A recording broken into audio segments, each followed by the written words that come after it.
Magandang hapon po mga kaibigan. Tibay Saan ba yung patch natin? Yun. Malo mga kaibigan. Ang galing.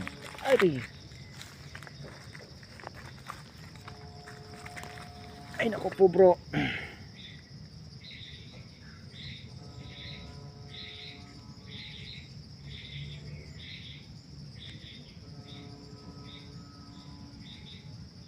Parang iro ang tawag dito sa amin. Parang iro ang tawag dito sa amin. Kawawa ka naman kung kita i-dispatch. So kaya mga kaibigan, ang galing ang galing niya, napakagaling. Nakahuli na ako dito dati mga kaibigan, so pangalawa na siya, pero inalpasan ko yun. Ito naman siya ngayon ay aalpasan ko din. Mukhang kawawa naman, makakahuli pa ako ng ganito, kasi doon sa baba nandun pa po sa may gilid ng kalsada, nakahuli din po ako ng mga tatlo din yata, dalawa din, tatlo. Bakit kayo napunta dito mga loko na yan? Ayos bakit kayo napunta dito? Ayan bro, paano ka ngayon bro?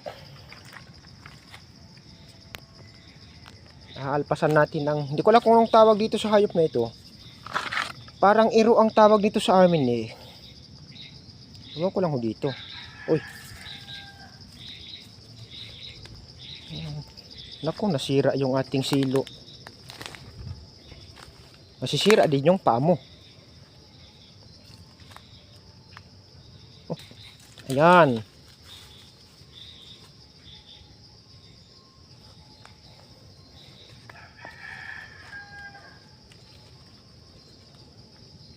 Yan sa mga kaibigan. Tingnan natin. Ayan. Kawawa naman siya. Yung tansi lang po kasi yung pinutol ko. Yung mga nakapalupot doon, hindi ko lang po alam kung kaibigan, matatanggal mo pa ba yan? Masakit yan at saka mabigat sa paa.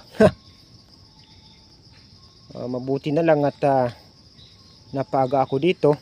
Kung hindi, baka naman, ayan mga kaibigan, naghihintay din yung pasaway. Oops! Ay sige, magalit ka.